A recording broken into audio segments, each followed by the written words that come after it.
ॐ तव कथामृतं तप्तजीवनं कविभिरीडितं कल्मषापहं श्रवणमङ्गलं श्रीमदाततं भुवि गृह्णन्ति ये भूरिदा जना।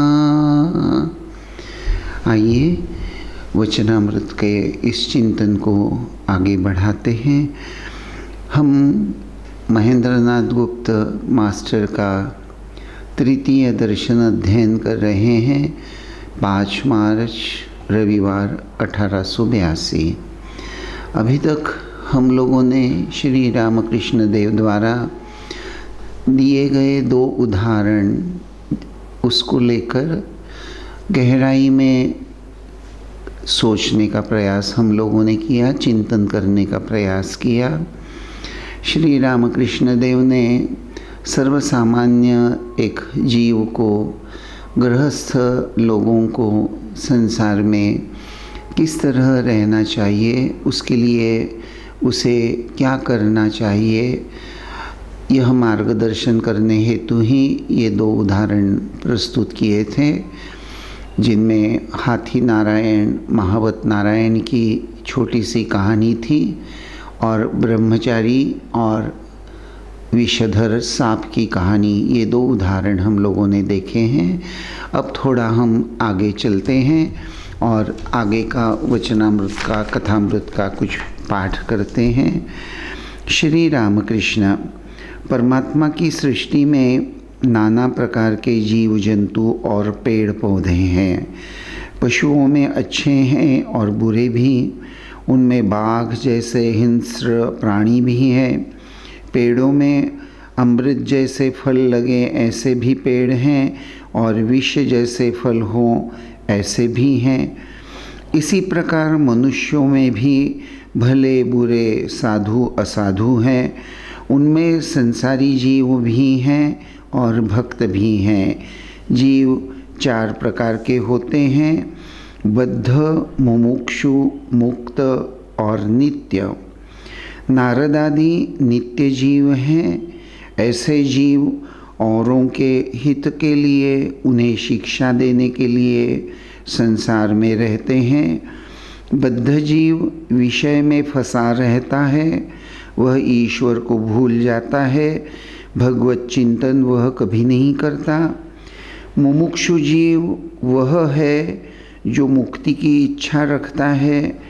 मुमुक्षुओं में से कोई कोई मुक्त हो जाते हैं, कोई कोई नहीं हो सकते। मुक्त जीव संसार के कामिनी कांचन में नहीं फंसते, जैसे साधु महात्मा। इनके मन में विषय बुद्धि नहीं रहती। ये सदा ईश्वर के ही पाद पद्मों की चिंता करते हैं। जब जाल तालाब में फेंका जाता है तब 2-4 होशियार मछलियाँ होती हैं, वे जाल में नहीं आती। यह नित्य जीवों की उपमा है। किंतु अनेक मछलियाँ जाल में फंस जाती हैं। इनमें से कुछ निकल भागने की भी चेष्टा करती है। यह मुमुक्षुओं की उपमा है। परंतु सब मछलियाँ नहीं भाग सकती। केवल 2-4 उछल कर जाल से बाहर हो जाती हैं। तब मछुआ कहता है, अरे एक बड़ी मछली बह गई। किंतु जो जाल में पड़ी हैं उनमें से अधिकांश मछलियाँ निकल नहीं सकती। वे भागने की चेष्टा भी नहीं करती। जाल को मुंह में फांस कर मिट्टी के नीचे सिर घुसेड़ कर चुपचाप पड़ी रहती हैं और सोचती हैं, अब कोई भय की बात नहीं, बड़े आनंद में हैं। पर वे नहीं जानती कि मछुआ घसीट कर उन्हें ले जाएगा। यह बद्ध जीवों की उपमा है। बद्ध जीव संसार के कामिनी कांचन में फंसे हैं। उनके हाथ पैर बंधे हैं, किंतु फिर भी वे सोचते हैं कि संसार में कामिनी कांचन में ही सुख है और यहाँ हम निर्भय हैं। ये नहीं जानते इन्हीं में उनकी मृत्यु होगी। बद्ध जीव जब मरता है तब उसकी स्त्री कहती है, तुम तो चले पर मेरे लिए क्या कर गए। माया भी ऐसी ही होती है कि बद्ध जीव पड़ा तो है मृत्युशैया पर चिराग में ज़्यादा बत्ती जलती हुई देखकर कहता है, तेल बहुत जल रहा है, बत्ती कम करो। बद्ध जीव ईश्वर का स्मरण नहीं करता। यदि अवकाश मिला तो या तो गप करता है या फालतू काम करता है। पूछने पर कहता है, क्या करूं, चुपचाप बैठ नहीं सकता, इसी से घेरा बांध रहा हूँ। कभी ताश ही खेलकर समय काटता है। सब स्तब्ध होकर सुन रहे हैं। और यहाँ वचनामृत का ये प्रथम परिच्छेद समाप्त हो जाता है। तो यहाँ हम देख रहे हैं जो वर्णन चालू हुआ था कि पहले श्री रामकृष्ण इस संसार की ओर हमारी दृष्टि आकर्षित करते हैं और यह कहते हैं कि भाई संसार में रहना है तो संसार में तो अच्छे बुरे लोग तो रहेंगे ही और उन्हीं के साथ रहकर अपना जीवन बिताना भी है। और ख़ास करके श्री रामकृष्ण देव हाथी नारायण महावत नारायण का उदाहरण देकर जैसे महावत नारायण की बात सुननी चाहिए, यह जो शिष्य को गुरु उपदेश करते हैं उसके माध्यम से, अर्थात श्री रामकृष्ण देव हमसे कह रहे हैं कि मनुष्य के जीवन में विवेक रूपी महावत होता है।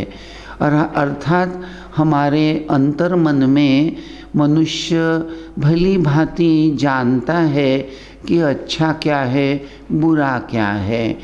जैसे कि हमने देखा कि हर मनुष्य के अंतःकरण से एक आवाज़ आती है जिसको अक्सर हम अंग्रेज़ी में इनर वॉइस कहा करते हैं।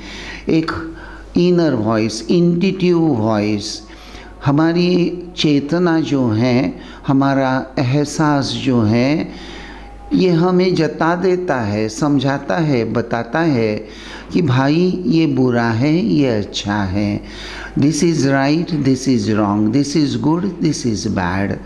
लेकिन बहुत बार सर्वसामान्य जीव जो होता है वह अभ्यासवश किसी बातों की तरफ खींचता चला ही जाता है। और इसीलिए श्री रामकृष्ण देव ये जो कहते हैं कि महावत रूपी नारायण की बात सुनो, अर्थात महावत जो होता है, जो हाथी पर बैठा है और हाथी को कंट्रोल कर रहा है, उसी तरह जीव ने अपने अंतःकरण में, हर जीव में यह विवेक शक्ति विराजमान है। हर जीव में यह विवेक शक्ति होती है, सोचने की क्षमता होती है, अच्छा बुरा समझने की क्षमता होती है। तो विवेक रूपी महावत का अगर अंकुश जीवन में रहे तो जीवन में हमारा सुख बढ़ने की संभावना, या जीवन में ये जैसे हाथी नारायण, हाथी की बात वो शिष्य ने सुनकर उसकी तो स्तुति करता रहा और उसका परिणाम उसे दुख भोगना पड़ा। तो उसी तरह श्री रामकृष्ण यह विवेक रूपी महावत का उदाहरण हमको देते हैं।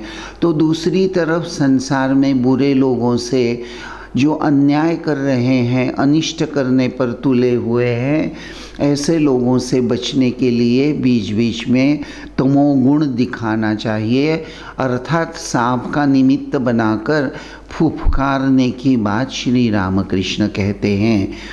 तो यह सब वर्णन हो जाने के बाद में अब श्री रामकृष्ण ये जो 4 जीवों के प्रकार हम लोगों को समझा रहे हैं। और आप देखिए श्री रामकृष्ण देव ने जीवों के 4 प्रकार का वर्णन तो जरूर हमारे सामने प्रस्तुत किया है, जिसे महेंद्र नाथ गुप्त ने ये तृतीय दर्शन में लिपिबद्ध भी किया है।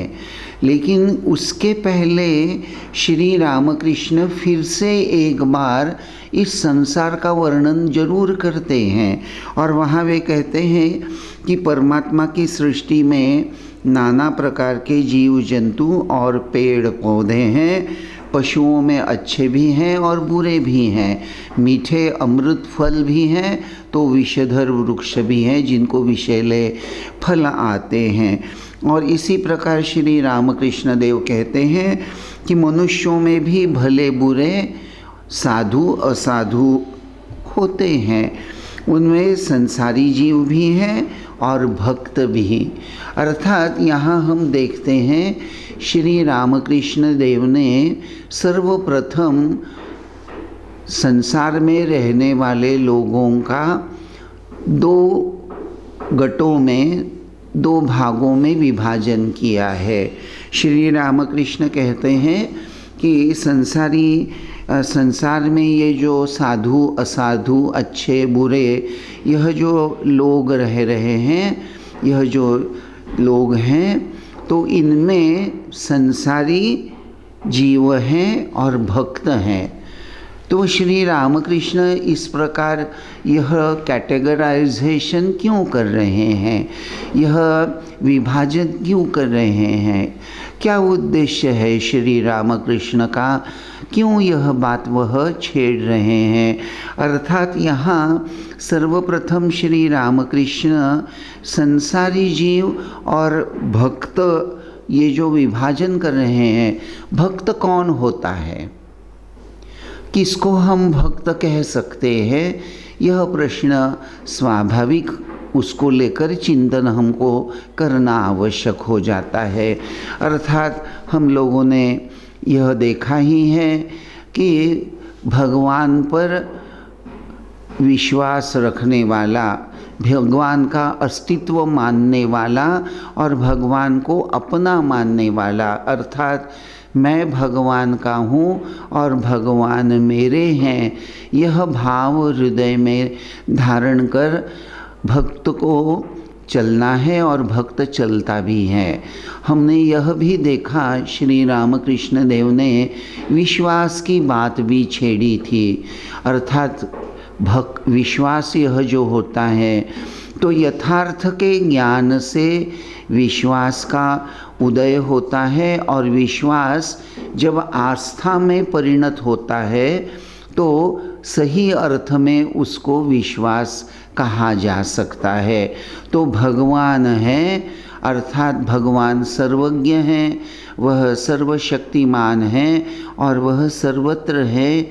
यह विश्वास, यह भावना जिसके अंतःकरण में है और भगवत प्राप्ति यही मेरे जीवन का एकमात्र उद्देश्य है, ऐसा मानने वाला जो जीव है वह शायद श्री रामकृष्ण, उसी को श्री रामकृष्ण भक्त कह रहे हैं। संसार में तो बहुत से लोग रह रहे हैं, कुछ साधु हैं, कुछ असाधु हैं, कुछ अच्छे हैं, कुछ बुरे हैं। तो एक तरह से सर्वसाधारण एक डिवीज़न श्री रामकृष्ण हमारे सामने जरूर प्रस्तुत करते हैं, लेकिन ये जो संसार में रहने वाले जो जीव हैं थोड़ा सा उसको लेकर भी हम गहराई में थोड़ा सा अधिक चिंतन अगर करना शुरू करते हैं तो मुझे लगता है कि आप मेरे विचारों से ज़रूर सहमत हो जाएंगे। संसार में श्री रामकृष्ण देव ने ये जो संसारी जीव भी हैं और भक्त भी हैं, ये जो दो कैटेगरी तो बता दी, लेकिन now let us analyse a little bit more, थोड़ा और हम एनालिसिस करते हैं। तो श्री रामकृष्ण जब यह कहते हैं संसारी जीव, तो ये संसारी जीव क्या बात है भाई, जरा इसको समझने का हम प्रयास करते हैं। तो संसारी जीव जो हैं उसको लेकर श्री रामकृष्ण देव को शायद यह सूचित करना है, जब वह भक्त की बात भी हमारे सामने प्रस्तुत करते हैं तो संसार में कुछ ऐसे लोग हैं जो पक्के संसारी हैं, सामान्यतः भगवान की ये जरा भी चिंता या फिक्र नहीं करते, भगवान की जरा भी फिक्र नहीं करते। वे सदैव सांसारिक और विषय सुख की बात ही चिंतन करते रहते हैं और विषय सुख भोग विलासिता को लेकर अंतःकरण में बड़े ही लालायित रहते हैं।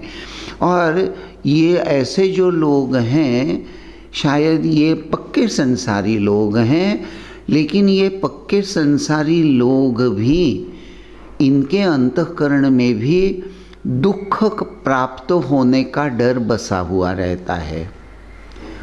This is one type of people.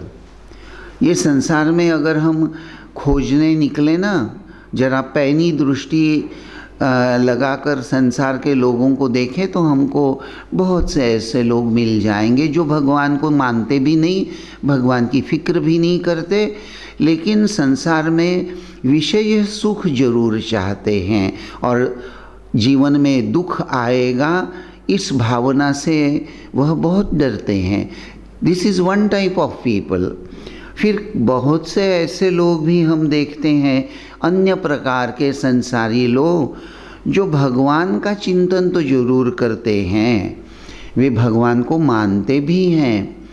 ये जो संसारी जीव हैं जो भगवान को मानते हैं, प्रश्न यह आता है ये भगवान को क्यों मानते हैं? अर्थात वे भगवान को इसलिए मानते हैं क्योंकि वे भगवान से भौतिक संपत्ति का और वह हमको सुख प्रदान करने वाला एक प्रदाता है। भगवान तो ऐसे लोगों को चाहिए, लेकिन क्यों चाहिए? तो बोले भाई भगवान से हमको भोग विलासिता की सुख प्राप्ति के बहुत सारे साधन सहजता से उपलब्ध हो जाएंगे। हम भगवान से ये सब बातें चाहते हैं। हम चाहते हैं कि हे प्रभु, हम मेरे बेटे को बहुत अच्छी नौकरी मिल जाए। हे प्रभु, मेरा बेटा कॉलेज में जा रहा है, उसको अच्छा सुयश प्राप्त हो जाए। हे प्रभु, मेरी बेटी, उसकी शादी अच्छे धनवान परिवार में, सद्गुणी परिवार में हो जाना चाहिए। अर्थात ये लोग भगवान को मानते हैं, लेकिन भगवान देने वाले भगवान को चाहते हैं। भगवान से कुछ प्राप्त हो, इस भावना से यह लोग भगवान को मानते हैं। और भगवान से ये लोग क्या चाहते हैं? सुख संपत्ति चाहते हैं।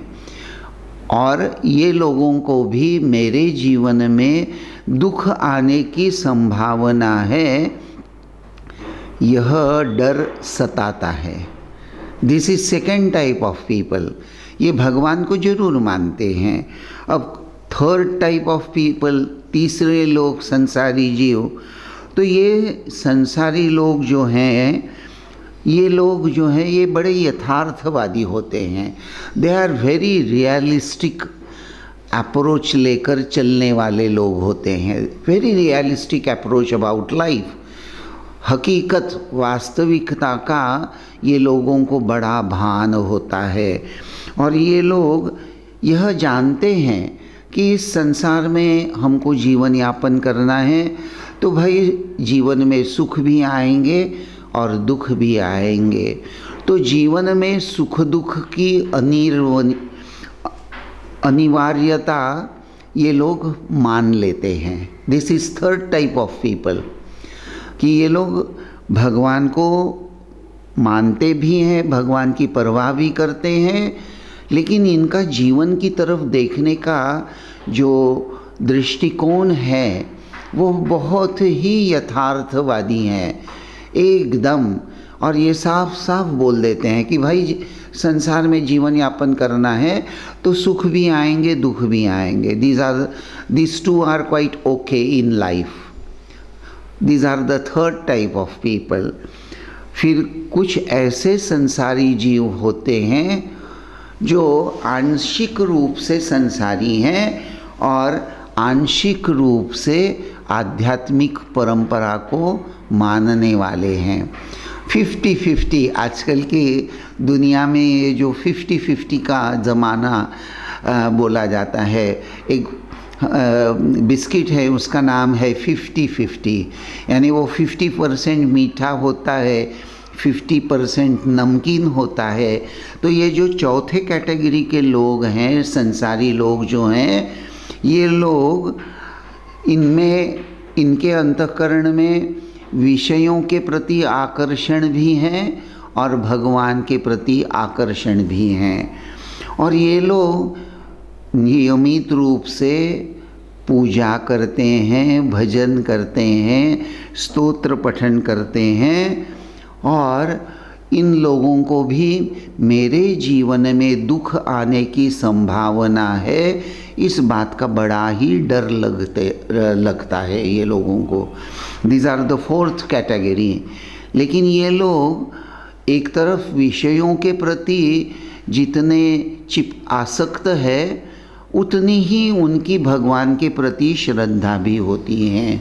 भगवान की पूजा करना है, जप करना है, दोनों बातें चल रही है। This is the fourth type of people. और then there is a fifth category. देखिए, श्री रामकृष्ण देव ने तो दो ही कैटेगरी बता दी, संसारी जीव और भक्त जीव। लेकिन ये जो संसारी जीव हैं, इसके अंतर्गत ये इस प्रकार से मुझे लगता है, of course this is my way of thinking, you may disagree और you may agree with me. आप लोग शायद मुझसे सहमत हो सकते हैं, असहमत भी हो सकते हैं, भाई अपनी अपनी सोच होती हैं। लेकिन जब मैं श्री रामकृष्ण देव के ये जो शब्द हैं कि संसारी जीव भी हैं, तो इसको लेकर जब मैं चिंतन करने लगा, मैंने कहा कि श्री रामकृष्ण संसारी जीव और भक्त को अलग क्यों बता रहे हैं। तो उनके पीछे शायद मुझे ऐसा लगा कि संसारी जीव हैं वो, जैसे मैंने अभी आपको 4 प्रकार के संसारी जीव तो बता ही दिए, लेकिन there is a fifth category also. ये जो 5वीं कैटेगरी के लोग हैं, ये लोग ऐसे हैं, ये भगवान को भी मानते हैं, ये आध्यात्म प्रवण भी है, बड़े ही सद्गुणी हैं। सुख और दुख को जीवन में, जो हमारे हर जीव में, हर मनुष्य के जीवन में सुख और दुख आते जाते रहते हैं, तो ये लोग भगवान को इसको रिस्पॉन्सिबल नहीं मानते। ये जो लोग हैं, they are somewhat more realistic. और मोर रियलिस्टिक यानी ये लोग यही सोचते हैं कि मैं जो कर्म करता हूँ, मेरे द्वारा जो अशुभ कर्म या शुभ कर्म, पुण्य कर्म या पाप कर्म, मेरे द्वारा जो कर्म होते हैं, उस कर्मों का फल मुझे सुख दुख के रूप में भोगना ही पड़ता है। उसके लिए भगवान जिम्मेदार नहीं है, उसके लिए मैं खुद जिम्मेदार हूँ, क्योंकि मैं अहम करता अहम भोगता हूँ, और मेरे द्वारा पुण्य कर्म हुए, शुभ कर्म हुए, तो मुझे सुख की प्राप्ति हो गई, मुझे सुख प्राप्त हो गया।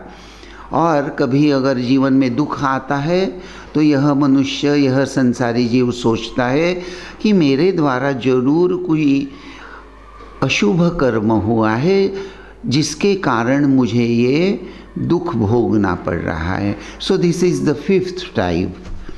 तो देखिए, श्री रामकृष्ण देव ने ये जो वर्णन किया है संसार का, तो संसार में तो इस प्रकार के विविध प्रकार के संसारी जीव जी रहे हैं। This is the picture of world. ऐसा अगर हम कहें, यह संसार का चित्र है, ऐसा अगर हम कहें तो गलत नहीं होगा। और ख़ास करके श्री रामकृष्ण देव ने जीव के 4 प्रकार जो बताए हैं, बद्ध, मुमुक्षु, मुक्त और नित्य, इसका एक्सप्लेनेशन श्री रामकृष्ण देव ने खुद दिया है, जिसका पठन हमने किया है, और उसको लेकर चिंतन हम अगले प्रवचन में ज़रूर करेंगे। लेकिन उसके पहले श्री रामकृष्ण देव ने यहाँ जो नारदादि नित्य जीव हैं ऐसा कहा है, और ये नारदादि ये जो जीव हैं, नित्य जीव जो हैं, इनका वर्णन करते हुए श्री रामकृष्ण कहते हैं, ऐसे जीव औरों के हित के लिए, उन्हें शिक्षा देने के लिए संसार में रहते हैं। तो Narad, this is another type of analysis. Shri Ramakrishna Dev ये जो बद्ध, मुमुक्षु, मुक्त और नित्य, ये 4 प्रकार के जीवों का उदाहरण देते हैं, कैटेगराइजेशन बताते हैं। जीव 4 प्रकार के हैं। तो नित्य जीव का उदाहरण कौन है? तो नित्य जीव के उदाहरण स्वरूप श्री रामकृष्ण देव नारद जी का उल्लेख करते हैं। अगर हम पुराणों का अध्ययन करते हैं तो पुराणों में हम देखते हैं कि जगत के कल्याण हेतु ही नारद जी हमेशा व्यस्त रहते थे। नारद जी ने सारे जीवन में जब भी जहाँ जहाँ नारद जी गए हैं वहाँ हमेशा से ही कल्याण होता आ रहा है। ऐसा हम जब पुराण पढ़ते हैं तो पुराण से हम लोगों को यह जानकारी प्राप्त होती है। तो यहाँ मैं पुराण का वर्णन करने नहीं जा रहा हूँ, उसकी यहाँ हमारे लिए ज़रूरत भी नहीं है, क्योंकि हमको सिर्फ यह जान लेना है कि नारदादि ये जो नित्य जीव हैं, ये हमेशा से लोक कल्याण के लिए ही संसार में रहते हैं। स्वामी विवेकानंद या श्री रामकृष्ण देव के अन्य संसारी शिष्य जो थे और जो सन्यासी शिष्य थे, ये जो 2 भाग श्री रामकृष्ण देव के शिष्यों में हम देखते हैं, तो विशेष करके श्री रामकृष्ण देव के ये जो अंतरंग सन्यासी शिष्य थे, वे संसार में ही रहते थे, वे तो संसार के बाहर नहीं गए। स्वामी विवेकानंद भी संसार में ही रहते हुए उन्होंने श्री रामकृष्ण देव के वाणी और उपदेश का प्रचार सारे विश्व में किया, वेदांत का सारे विश्व में प्रचार और प्रसार किया। मनुष्य जन्म की उपादेयता, मनुष्य जन्म का मुख्य उद्देश्य जो भगवत प्राप्ति या आत्मज्ञान प्राप्ति, यह जो बात उपनिषद में बताई गई है, स्वामी विवेकानंद सारी जिंदगी जैसे उन्होंने अपनी संपूर्ण जिंदगी जैसे लोक कल्याण के लिए निछावर कर दी थी। स्वामी विवेकानंद जी एक तरफ जैसे भक्तों के लिए उपदेश देते हैं, तो उसी समय युवा पीढ़ी को भी उपदेश देकर मनुष्य जन्म की जो महानता है, विवेक चूड़ामणि में शंकराचार्य जी कहते हैं कि मनुष्य जन्म मुमुक्षत्व और महापुरुष संश्रय अर्थात मोक्ष प्राप्ति की कामना, महापुरुष का सत्संग प्राप्त होना और मनुष्य जन्म, ये बड़े महत्वपूर्ण दुर्लभ माने जाते हैं। तो स्वामी विवेकानंद जी का जीवन जब हम देखते हैं तो वैसे तो स्वामी विवेकानंद जी खुद निर्विकल्प समाधि में, अर्थात उन्होंने भगवत प्राप्ति, यह जो मूल उद्देश्य है, उसको तो उन्होंने अनुभव कर ही लिया था। श्री रामकृष्ण देव के पास पहली बार जब उनका साक्षात्कार हुआ, तब स्वामी विवेकानंद जी ने यही तो प्रश्न किया था कि क्या आपने ईश्वर को देखा है? और श्री रामकृष्ण देव ने कहा, हाँ मैंने ईश्वर को देखा है, जैसा मैं तुमको देख रहा हूँ, और उससे भी अधिक स्पष्ट रूप से मैंने ईश्वर को देखा है। और श्री रामकृष्ण सुस्पष्ट भाव से नरेंद्र नाथ को, अर्थात उस समय नरेंद्र नाथ, बाद में विश्वविख्यात स्वामी विवेकानंद, उनको यह बता देते हैं कि यस, भगवत प्राप्ति हो सकती है, भगवान से बातचीत हो सकती है, भगवान को हम छू सकते हैं। अगर तुमको भगवत प्राप्ति करनी है तो मैं तुमको उपाय बताता हूँ, मैं जैसे बताता हूँ वैसे साधन भजन अगर तुम करते हो तो तुमको भी भगवत प्राप्ति और तुम्हारा जीवन धन्य हो जाएगा, तुम्हें शाश्वत आनंद प्राप्त हो जाएगा। तो यह जो शाश्वत आनंद प्राप्ति की बात है, तो सारे विश्व को यह शाश्वत आनंद किस प्रकार से प्राप्त हो, यही कामना लेकर स्वामी विवेकानंद सारे विश्व में, पहले सारे भारत में और फिर बाद में विदेश में भी उन्होंने भ्रमण किया और जगह जगह जाकर प्रवचन दिया, आध्यात्मिक मार्गदर्शन किया।